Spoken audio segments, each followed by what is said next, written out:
about to join Don Neuen, co-host of Cowboy Logic Radio, and Denise Simon, host of the Denise Simon Experience, for a weekly situation report, or SITREP. 18 hours a day, Denise Simon lives her life as an Intel Analyst. 18 hours a day, Don Neuen lives his life in the world of rock and roll. 1 hour each day, Neuen receives a daily SITREP from Simon.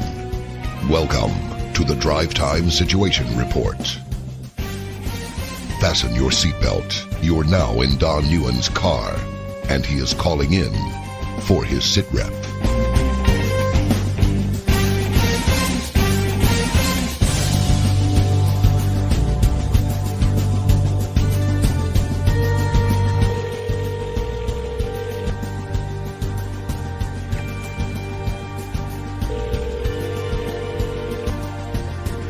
Smello. What's up, Niecy? Time for the SITREP, girl. Yes, it is. Well, I hope you got a lot to talk about because I have not opened social media. I haven't opened a single website today other than, well, my own, my Star Coaches website for work. But I have no idea what's going on. Donna pinged me a little bit. I've heard Danny at work talking about some things, but I have no idea what's been going on in the world. So I'm going to count solely on you to bring me up to speed. And with that, let me welcome all of our beloved listeners to the Drive Time SITREP. My name is Don Neuen. I'm in my car driving home from work after a butt-kicking day. And I've called into Denise Simon in hopes that she's going to give me good news. Although, from the tone of her voice when she answered the phone, doesn't sound like we got too much good news going on.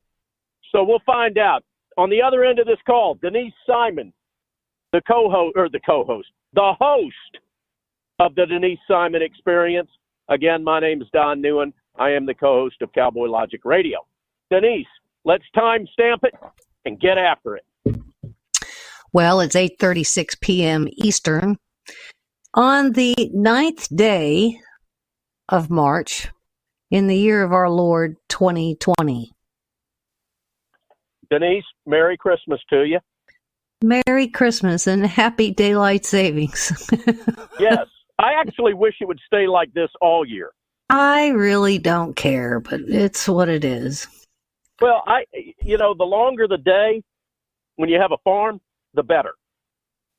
So join in with me and let's vote to keep the daylight savings hours year round. Maybe that's something Trump can get done in his next 4 years. If anybody needs my vote, they can have it. It's just sitting out there. Either way, I don't really care. Done. I have taken your vote. Okay. All right. Well, while we're wishing each other Merry Christmas, I would like to also wish you a happy Easter and a happy Thanksgiving. And you as well, sir. And why do we do that, Denise? For the listener that's listening for the first time, that's thinking, what is wrong with these two people? Well, we certainly have some different kinds of freedoms. I would say under the Trump administration that we did not have under the Obama administration, although you got the commies that are coming out of the woodwork that still wanting to stifle, First Amendment speech.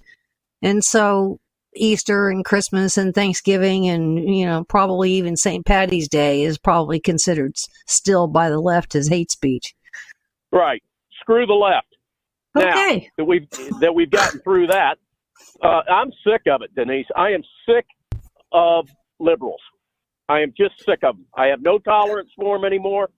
For the next 8 months until we regain the House, hold the Senate and add seats to it, and keep Trump in office, no gloves are on. This is bare knuckle fighting as far as I'm concerned. I am tired of liberals. I think I am too. For whatever reason, I woke up this morning and MSNBC was on, and some Stacy or Casey or whatever her name is, was going off on Trump and the coronavirus thing, and she said, "I don't understand why our president is quibbling over." He ought to start telling the truth. Well, let me just say this, okay? Trump doesn't know coronavirus from norovirus from the swine flu, and he shouldn't have to. We've got tens of thousands of experts out there from Health and Human Services, from universities, the Center for Disease Control, the Surgeon General, everywhere. And doctors are very much like lawyers. They've all have an opinion. And none of the opinions are necessarily wrong, but they all come at things, certainly given their specialties, from a different angle. So you've got a president, you've got a White House that's trying to process all of this and keep a country from going into a full-blown panic meltdown, much less the rest of the globe, because the rest of the globe is sort of looking to the United States too. So, for MSNBC, this woman, whoever it was, to say what she said was so offensive and snotty. I came in and I tried to find out who she was. When I did a cursory look and just gave up and said, I don't really care. It's not going to take me anywhere anyway. But I don't know what else a president can possibly do that this one hasn't already done with regard to this crisis. Well, however, Graham Ledger from the Daily Ledger on One American News last night had a very good suggestion, and that is maybe what we need Donald Trump to do is suck the virus out of the bloodstream of those infected with it and come up with what's the word I'm looking for, Denise? A vaccine for it instantly. And then maybe the libs could shut up and stop with this manufactured crisis that is absolutely a joke. I've got clients in the UK that acknowledge today that this is a manufactured crisis, that people are freaking out, and it's all designed with this manufactured crisis. I'm not talking about the virus, but the manufactured crisis of the virus came right on the coattails of the faux impeachment attempt. And now this is one more thing, because all they can do is try to attack the economy of Donald Trump and the current economy. Well, this is nothing but manufactured BS. I will say this. I am questioning somewhat if I think anybody needs to, and not in a bad way, but certainly in a positive way, the Center for Disease Control. And the reason I'm doing that is because I'm reading a couple of things here. One is from a company called Puritan. It's Puritan Medical Products, and they actually manufacture the testing kits. And what's particularly fascinating is in November of last year, they, on their website, I don't know how I showed up on this website, but it actually gave me more than I thought I was going to find. It says every year, the specter of the hard flu season hangs over the testing and diagnostic communities. The Center for Disease Control estimates that influenza illnesses affected up to 42.9 million people in the United States during 2018-2019 flu season. 43 million. Now, 20 million medical visits were made, and that includes to doctors or to hospitals. So understand the burden that puts on our medical facilities and personnel. 20 million. Okay, so this website is actually saying, so what are our health professionals supposed to be doing? Well, I kind of clicked over to another one on the same website, and this was particularly interesting because it says for 13 years, the Center for Disease Control and Prevention has mapped outbreaks of the flu as they occurred in different states throughout the flu season. The 2018 flu season is packing a bigger, broader punch. For the first time, officials say every pocket of the continental United States is experiencing flu symptoms at the same time. So what they're doing is they're actually looking at the strains, and they collect. They encourage collection of what are known as swabs. Well, there are 5 different kinds of swabs that can be made.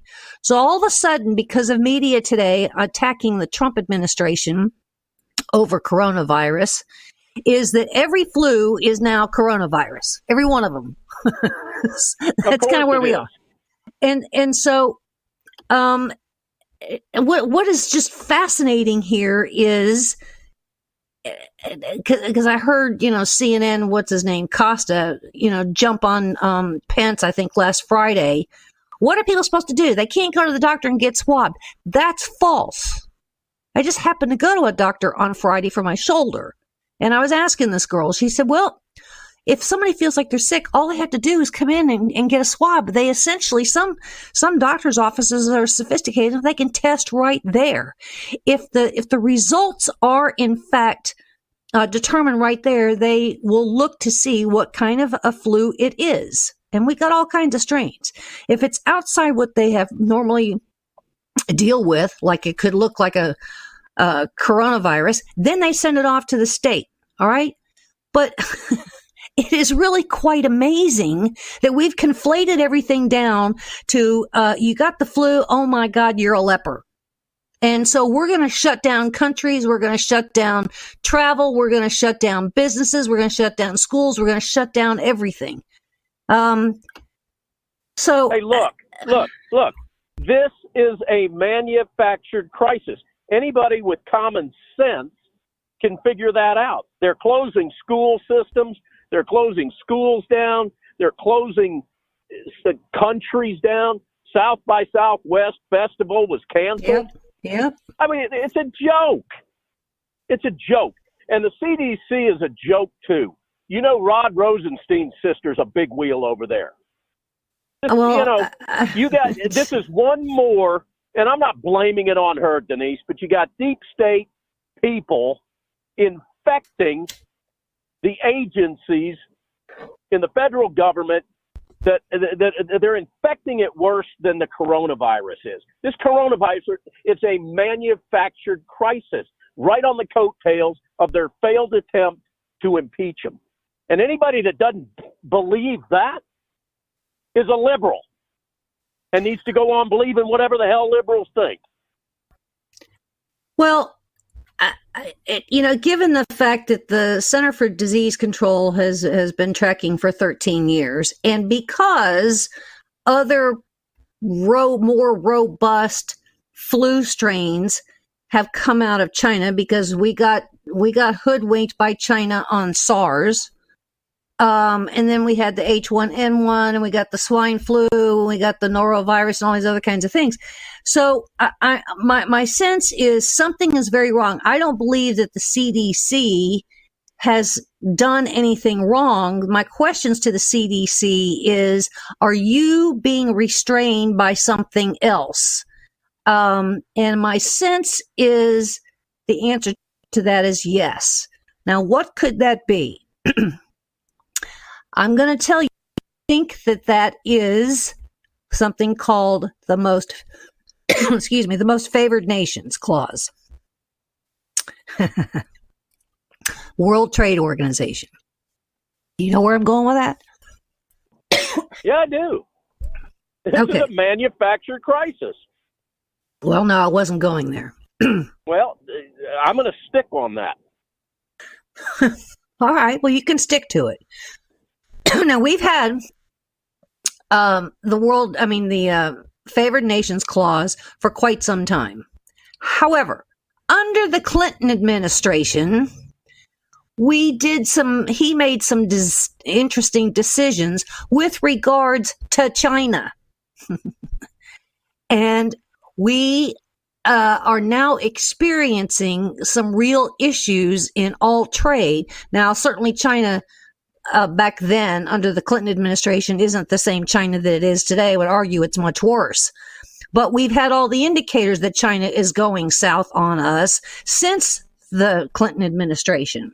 But when it comes to collaborative issues, trade issues, manufacturing issues, economic issues, human rights issues, all these kinds of things, China has just been getting progressively worse. And nobody has been really ringing the bell in the right way, except I would say Marco Rubio. So the fact that we are having the ingredients for prescription drugs, most especially antibiotics, coming from China is probably should be the scandal of the century. I couldn't agree more. We closed. Talked to Dr. Elena George about that this weekend. We closed our last antibiotics manufacturing facility in the United States in 2007. Now, can we source that stuff from other countries? Yes. But where do they get the stuff? China. And so this really goes back to not challenging, and I would say Congress, not the CDC. I think the CDC is actually being held back because of favored nations clauses and favored nations, text that had to deal with all kinds of things. But we should have been revisiting, and so Trump was exactly right to redo all things with trade agreement with China. But I'm not so sure that he was prepared to cover some of the things that really need to be covered, especially when it comes to pharmaceuticals. So here we are, and we are in a global crisis. I had an interesting conversation. We are in a global manufactured crisis. Well, it may be manufactured or not, but it's a crisis. When you've got an entire... but we need to call it what it is. Okay, well, you have. But when you've got all kinds of public events, I know that you're interested in South by Southwest in Austin, which I think has 500,000 people that would have attended. I just found out today that Indian Wells, one of the largest tennis tournaments here in the United States, as of last Friday, the ball boys or ball kids on the tennis courts would not be handling the towels. They would be something that the players would have to deal with themselves. As of today, the tournament's canceled. Canceled. For no reason whatsoever. So now you have Italy, who's shut down the country. Shut it down. On Friday, Saturday, it was just the northern part of Italy. Now it's the whole country. The whole country. So, and how many people are infected with the coronavirus in Italy, and how many people have died of it? Do we have any idea? Well, even if they told us, I'm not sure that we can understand the numbers or have the numbers in context. All right. Well, let me try. Because I started off by saying every flu now is the coronavirus. Do you see what I'm saying? Correct. And if you have the flu, or you just have a runny nose, or you have a cough, or you have an allergy, it's now all being concocted into having the flu, which translates into the coronavirus, which translates into being an incurable leper. Right. But let's take the coronavirus, since that's what everybody's calling it, and define the casualties due to the coronavirus. And maybe let's compare that, Denise, to the number of veteran suicides that take place every day. Okay. I would say that we got a bigger problem with veteran suicide than we do coronavirus every day.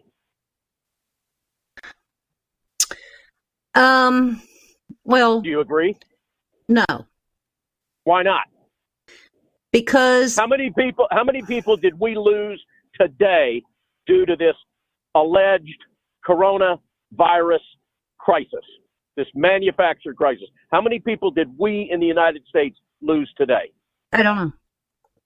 How about yesterday? I don't know. I quit listening. I can't do it anymore. Right. Can you take a guess? No. Okay. It's less, I assure you, than the number of veterans that commit suicide every day. That is a personal choice. Being quarantined is not a personal choice. So it's conflating. For a manufactured virus. Nobody gets quarantined when they have the flu. They might get sent home from school.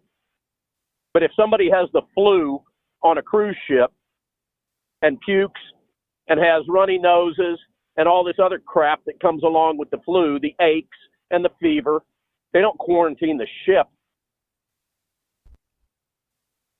I don't buy into this.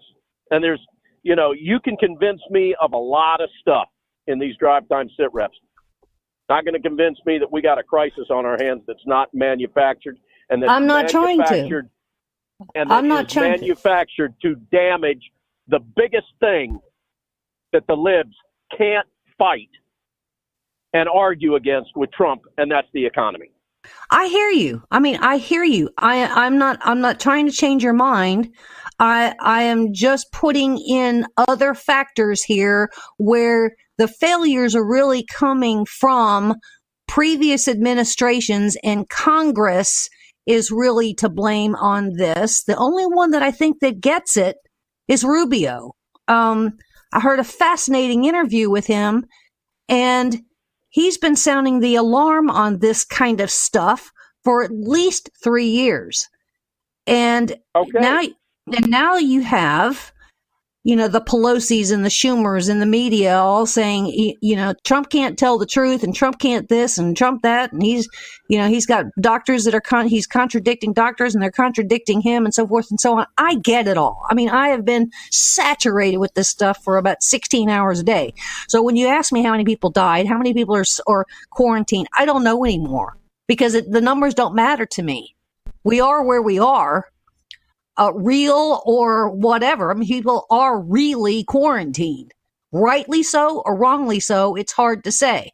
I know that some lady has missed her cancer treatment because she's quarantined, which is ridiculous. The fact that she's quarantined is ridiculous. The other thing is, I would say that I think this White House should go to the travel industry and the transportation industry, which would necessarily also include mass transit, like subways and so forth, because now they're even shutting down some subways and some train stations in the United States. But cruise ships, they have been incubation centers for illnesses for 20 years. I remember going on a cruise with my family 3 years ago, and we all as soon as we get on the ship, we already said, don't touch anything, especially the railings. Don't touch anything. We already knew that. We were just reminding each other. We don't do that when you touch the handrails of an escalator. You don't touch them. So what we're really doing is we are re-looking at hygiene. We are re-looking at cleaning up our environment, and we should, because we live in a very dirty world. ATM machines, elevator buttons, handrails, all these kinds of things. So if I were the Trump administration, I would be going over to the cruise ship industry and I'd say, you know what, let's take one of your ships right now and let's put it into a laboratory test kind of thing and see what else is on that ship other than coronavirus. See what I'm saying? Sure. Now, what Trump is not saying, and he should absolutely be saying, is we would look a lot like Italy or European countries right now in a financial tailspin if he had not done for our economy what he has done for our economy for the last 3 years. If we hadn't been in a economic, joyful, successful period in the last 3 years, with what is going on in these closings and terminations and quarantines, all these, we would be in a lot worse shape. So, happen to talk to you gotta hold the thought. We got to go to break. Ladies and gentlemen, you're listening to a very pissed off Don Neuen and an attempt at Denise Simon to remain rational. This is the Drive Time Sit Rep. We're going to take 2 minutes, and we will be right back.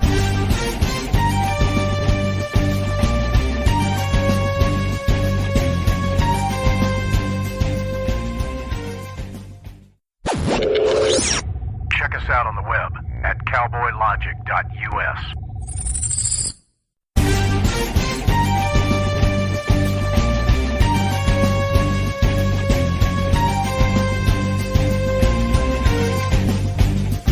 Welcome back to the Drive Time SITREP, ladies and gentlemen. That quick 2-minute break did absolutely nothing for how pissed off I am. I don't feel any better at all.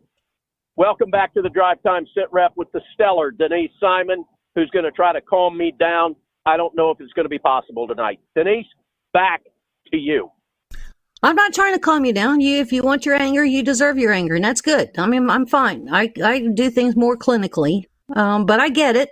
I mean, I woke up this morning mad when I heard the MSNBC woman, whatever her name was. But, I want to look at some other factors here, and we're looking for people to blame.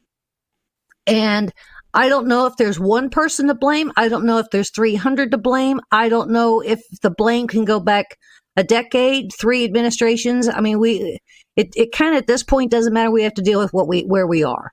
So we are clearly taking some economic hits.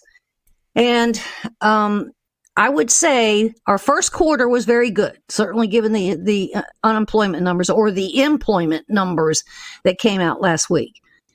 So the second quarter is going to hurt, and we know that. But I would say by the end of the second quarter, we will have lived through this.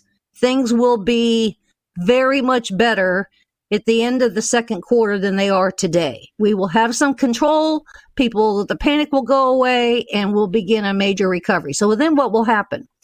The third and the fourth quarter of 2020, especially going into November for the elections, you can bet that corporate America will go on a very aggressive restoration economic program to make up for the lost second quarter. You agree with that? I do. Okay. Well, good. That's a positive thing. The other thing is, I believe that we are so saturated with coronavirus that now people are beginning to find a way to cheat it. If they're supposed to be quarantined, if they are in fact sick with just a basic flu, they're going to violate that because they don't want to be quarantined. They don't want to be branded with the scarlet C on their shirt. You see what I'm saying? So this community spread, or this community something or other, it's probably not even necessarily the flu. It's a cold or it's allergies. So we're in a very bad way, and I blame the Hill and I blame the media. What say you? Absolutely.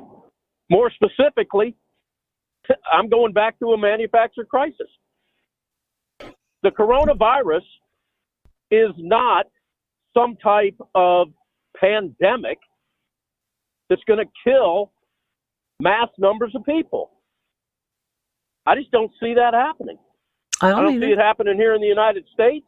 I don't see the any level of the freak out during SARS or N1H1, and I most certainly didn't see the media and politicians bashing Barack Obama for the inaction that he took.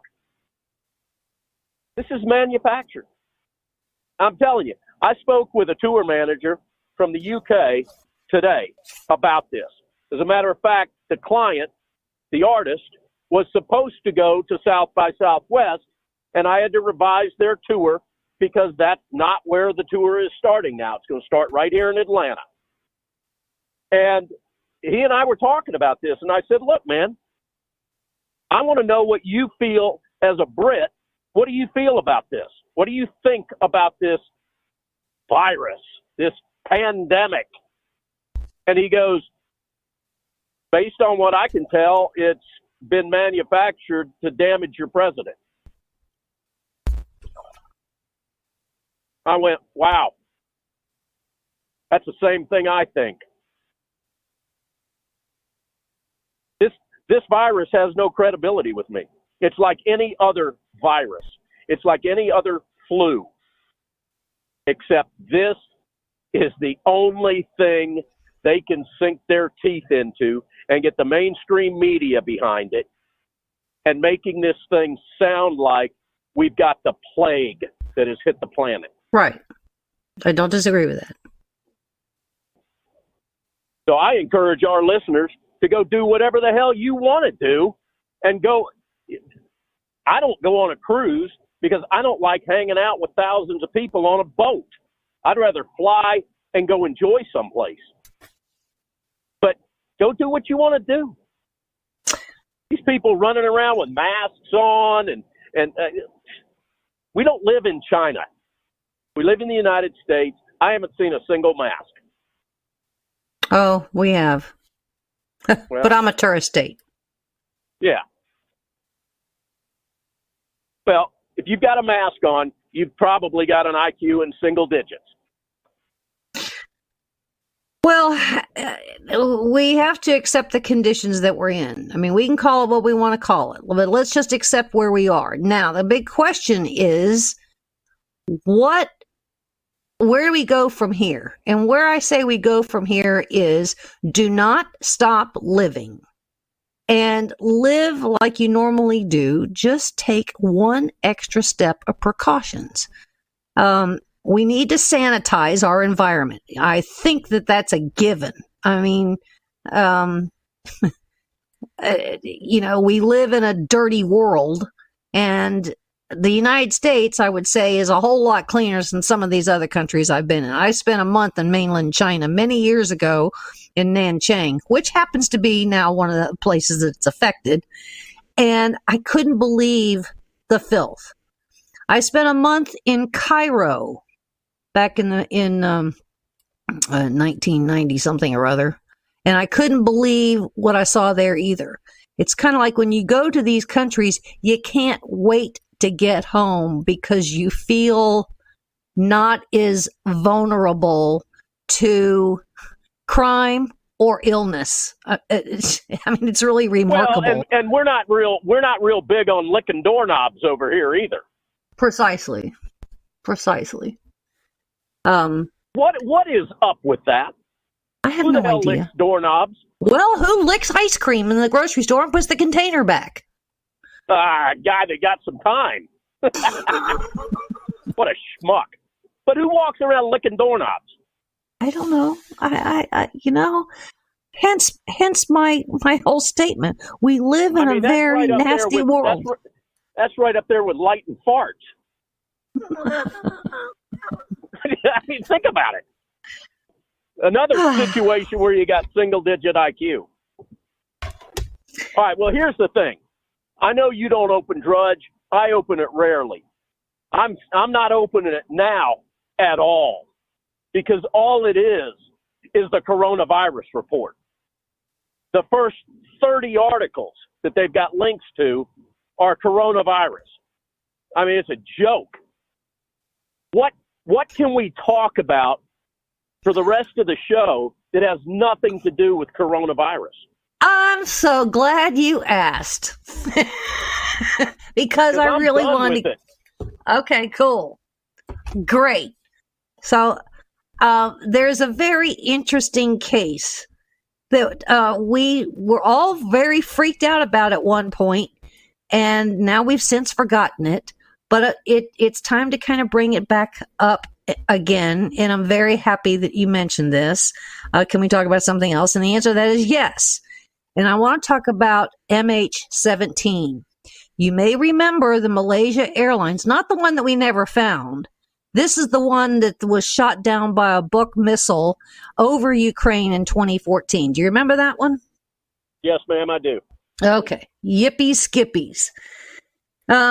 Well, there are 4 people that are now on trial in the Netherlands. Criminal trial, 3 Russians and 1 Ukrainian. Now, you would think that media would be reporting this. But they're not. They can't. There's no room for it. That's right.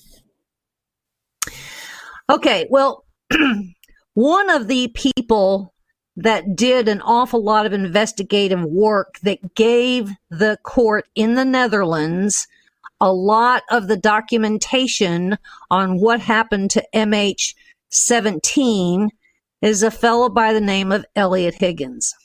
Elliot Higgins, I interviewed several years ago. He's really he's become a remarkable researcher. When I interviewed him, it was actually over this, but he since has done some worldwide skill sourcing, if you will, to help him find the evidence and the proof that is being used in the court. He operates on the internet as Bellingcat.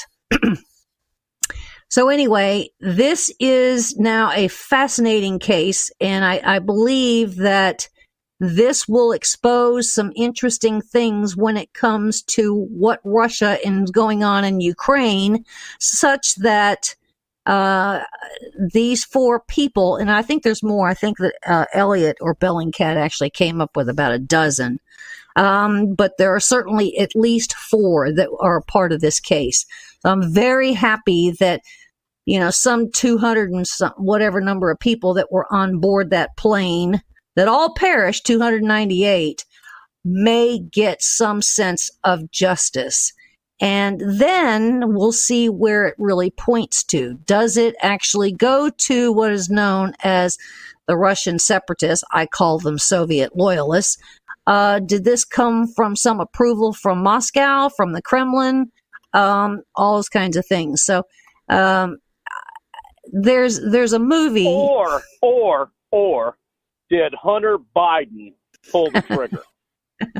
Well, on the other hand, it did happen in 2014 when he was deeply involved with Ukraine. I don't want to say anything because I don't want to go out on a limb here. Well, I'll give be a tie to Hunter Biden and Jeffrey Epstein. There's an interesting movie over on Netflix, and it's a long one. Do you still have a Netflix account? Yeah, of course. What the hell's the matter with you? I do. All you're doing is funding Barack and Michelle. I had it long since before they got there. I know, and that's when I did too, but I got rid of mine like a good patriot. Okay, well, I guess I'm not as good a patriot as you. I am disappointed in you, Denise Simon. Okay, you can be. I know that you are, and I'm not a good patriot in your book, but I will tell you, a sister, so I'm going to put up with you. Okay, well, you'll have to knock me down a couple of rungs. You'll have to knock me down. Account. Okay, and I'm not a good patriot. But I didn't say that. I did not say that. No, I did not. Those are your words. You brought the term up, but anyway, there is a movie over there that I can't use one of the words in the title because we'll get bleeped off of by the feds. Terrestrial rate. What's it rhyme with? Muck. I know that word. Okay. Well, the title of the movie you're talking about. Title of the movie is "Don't Muck with Cats." And you watched this? Well, it's a true story. Okay. And it's a fascinating story because I didn't realize just how many people out there hang out on YouTube. But an interesting thing happened in this case, and I don't want to give it away because it's really a fascinating, fascinating movie. True story again. And there were several people that did not know each other that were trying to solve a case that happened to be a post or a couple of videos on YouTube. And all of these people kind of found each other. They created their own kind of chat room to try and track this person down, including not only here in the United States, but all the way to Europe and back. The only reason I bring this up is because there are real people out there that do solve some of these things. And in this case, they help solve this particular crime. And that is precisely what Elliot Higgins, otherwise known as Bellingcat, did when he was trying to solve the issue of who shot down Malaysian Airlines flight MH17. And you get to learn some real things about some technologies, what's behind the picture when you take a picture with your cell phone, say on an Apple phone. Behind that picture is the date, the device you took it with, the coordinates, all kinds of fascinating things that are there.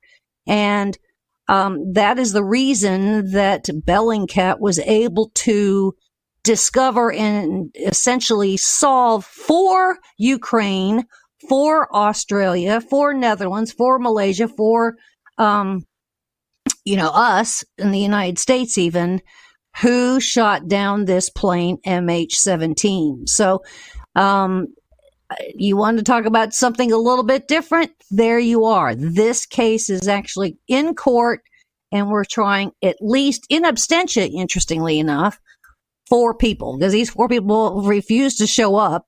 But we sounds like Hunter Biden. Yes.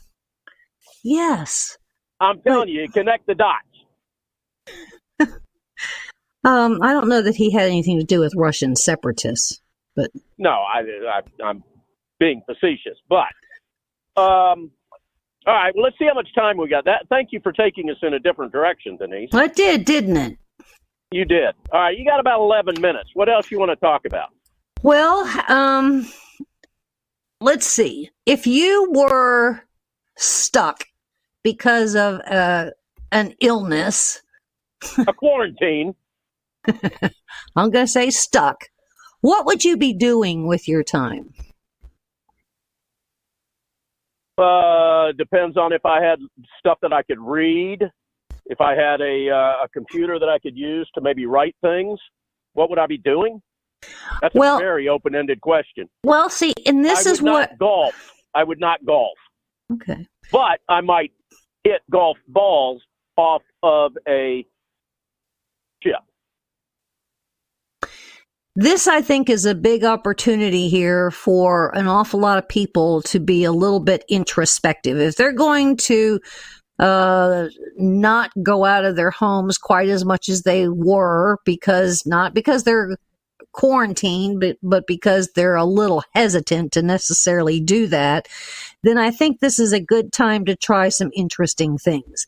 And that is, one, to, read for sure, because people don't do that anymore. They didn't even read past a headline or the first paragraph, much less a book. The second thing is that they can begin to collaborate with some other people using some very fascinating communication applications that are out there way beyond the, Instagrams and the Facebooks, and certainly Skype. So I would say that this is a time that people can use to upgrade their own personal skills. Wouldn't you say so? Because I believe that some of these large corporations here in the United States, their boardrooms, are putting some challenges back into their rank and file and saying, okay, we've got some issues here because our world is so interconnected and intersected, and that's being stifled, obviously, because we're in this condition that we're in. We're going to have to think of some other ways that this never happens again. Now, would that necessarily mean that we need to take another look at, say, education? Because an awful lot of education now, especially at the college level, is done online. So people could be taking online courses, could they not? Sure. Congress is talking about teleworking, which would be absolutely fine with me. Just get them out of Washington, D.C. They can cause a whole lot less damage someplace else. But, I'll be at the risk of sounding like Rahm Emanuel that, we've never let a good crisis go to waste. There is some truth to that. And I think that from a personal standpoint, from a business standpoint, from a corporate standpoint, even from a government standpoint, this is a good time to be looking at some other plateaus, some other pathways, roadways that we would not, kind of the road less traveled. We may want to start traveling some of those and do some explorations. What say you? You don't want to hear what I'd have to say. Okay. I appreciate your good thoughts on that. I really do. And I do agree with the basis of your suggestions and your comments. My suggestion to everybody is stop this crap and stop buying into this manufactured crisis and get your ass to work and get your ass out of your house and do exactly what you always would do. Well, I don't disagree with that. But manufactured crisis. You've got companies, though, that and governments, I mean, local and state saying, no, don't come in. We're closed. We're done. People were going to work to do South by Southwest. All of a sudden, they're not doing that now, are they? No, and it's unforgivable. Okay, but no, what the point is, now they have a week, a day, a month to, fill it in with something positive. That's where I'm going. Yeah, if you want to get on social media, sit there and complain about the fact that South by Southwest and your tennis tournament were shut down for no damn reason at all. I don't disagree with that. I don't disagree with that at all. But now that that's the case, focus deal your with efforts on exposing why it was shut down. Listen, I agree. Your ideas were great. I am not chastising you for your ideas. No, but it's minimized. I don't think they're good ideas. Huh? Go ahead. No, I mean, your ideas are very good with regard to the fact that somebody isn't allowed to go into work or must spend time at home because they don't have any place to go because their office is shut down because they're freaking out over this. I agree with you on your suggestions of what people should do, and I think they're stellar ideas. I think the fact that this has been shut down or these people are at home in the first place is totally freaking bogus. We got about 5 minutes. Before I forget about it, ladies and gentlemen, go to Denise's website. If you're stuck at home, if you're stuck on a cruise ship, you can't go into work, you're scared to go into work, go to Denise Simon's damn website, founderscode.com. Put your email address in it. You're not going to get a virus by doing this.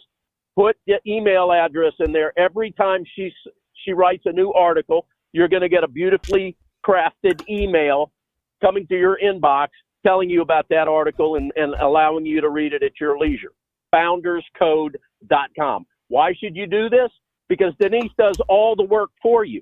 Instead of spreading around fake news like you could if you were sequestered in your own house and you're not allowed to get out and can't go into work and you're digging around on the internet finding all kinds of fake news and bogus reports, Denise doesn't allow anything to end up on her website before it's 100% vetted. So you can have full confidence in whatever you read that she does. You can regurgitate it, you can repost it, you can discuss it, you can share it with your family, you can share it on social media, and you're going to know that you're doing so with integrity. So founderscode.com. Got about 4 minutes, Denise. I just wanted to plug your great work on your website. Thank you for that. Now, as a closing thing here, we've got members of Congress that are talking about, giving food stamps and all kinds of benefits to all these people that can't go to work or not going to work or claiming that they can't go to work and blah, blah, blah, blah, blah, blah, blah, blah. And so they want some bailouts. They want, and the $8.3 billion that Trump signed into law was a ridiculous amount. I think he was kind of forced into signing that, but we didn't need $8.3 billion. I can just tell you that. What kind of pork was in that thing? What kind of pork was in that? Well, I tried to find out, but two Congressman Ken Buck and Andy Biggs of Arizona actually voted against it because it was loaded with a bunch of nonsense.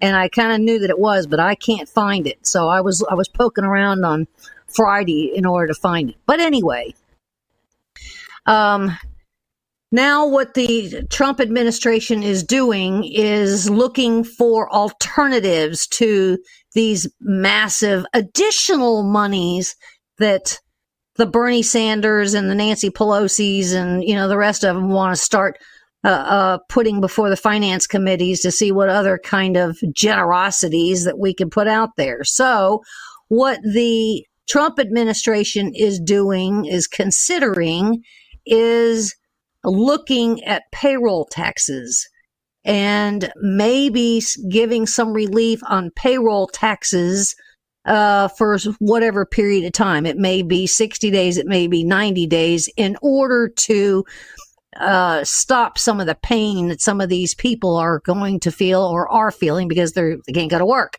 wherever that is. And those that don't have any kind of benefits, that they can use their sick days and all that other kind of stuff, there may be another kind of stopgap for them, kind of as a temporary 6-week unemployment type check. At least those are less costly than what your Democrats are proposing out there. What they're proposing, it appears that will cost yet another $8.3 billion, which is ridiculous.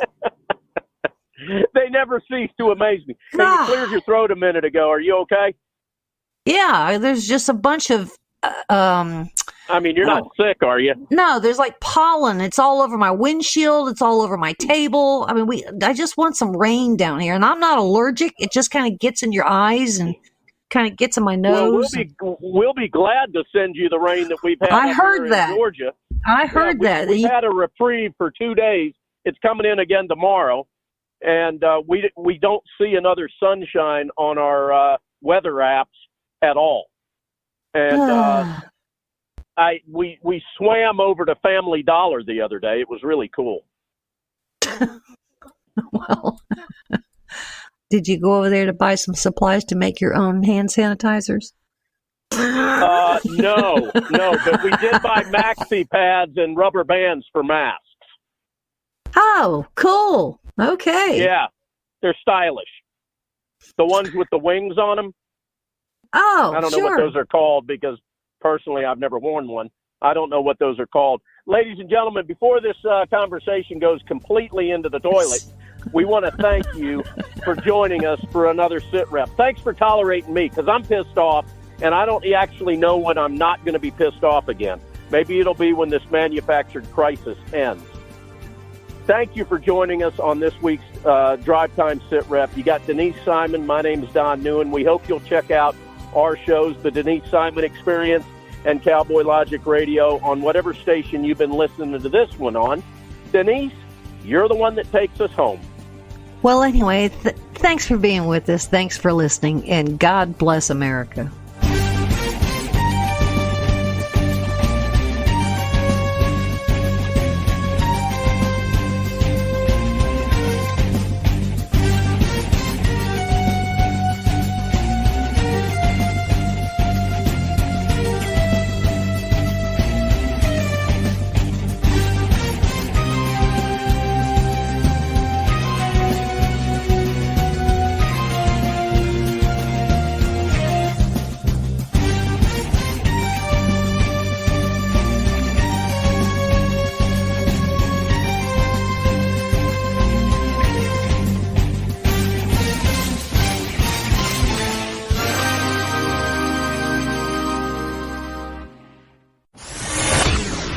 Check us out on the web at cowboylogic.us.